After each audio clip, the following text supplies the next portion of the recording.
السلام عليكم.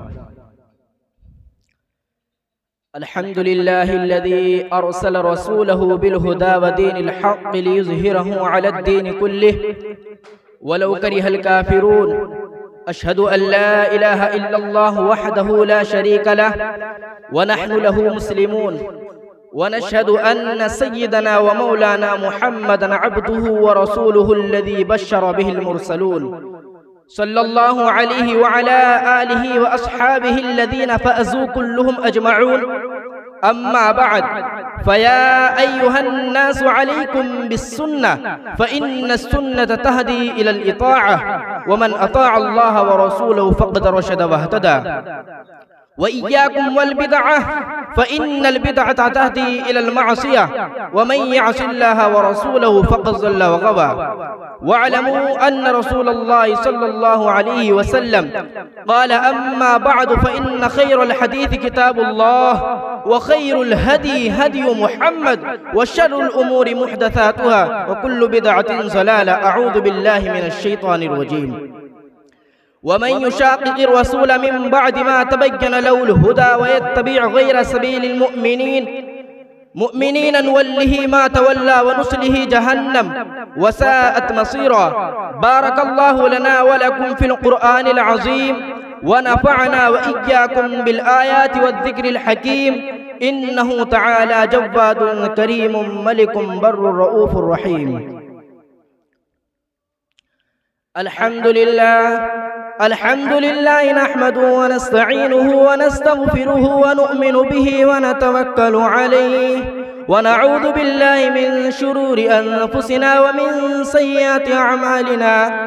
من يهده الله فلا مضل له، ومن يضلله فلا هادي له. ونشهد أن لا إله إلا الله وحده لا شريك له، ونشهد أن سيدنا ومولانا محمدا عبده ورسوله الذي أرسل بالحق بشيرا ونذيرا. إن الله وملائكته يصلون على النبي، يا أيها الذين آمنوا صلوا عليه وسلموا تسليما. اللهم صل وسلم وبارك على سيدنا محمد وعلى آله وأصحابه وأتباعه وأزواجه وذرياته. قال النبي صلى الله عليه وسلم: أرحم أمتي بأمتي أبو بكر، وأشدهم في أمر الله عمر، وأصدقهم حياء عثمان، وأقضاهم علي، وفاطمة سيدة نساء أهل الجنة، والحسن والحسين سيدا شباب أهل الجنة، وحمزة أسد الله وأسد رسوله.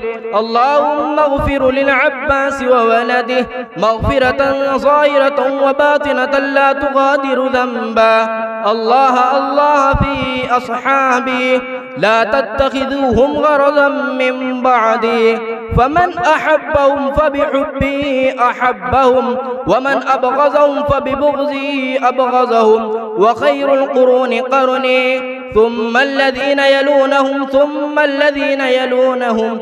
اللهم أعز الإسلام والمسلمين بالإمام العادل ذي القوة القاهرة والسلطة الظاهرة على الكفرة الباغية. واغفر اللهم لجميع المؤمنين والمؤمنات والمسلمين والمسلمات الحياء منهم والأموات برحمتك يا أرحم الراحمين.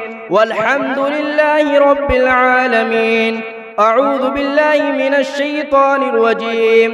إن الله يأمر بالعدل والإحسان وإيتاء ذي القربى، وينهى عن الفحشاء والمنكر والبغي، يعظكم لعلكم تذكرون.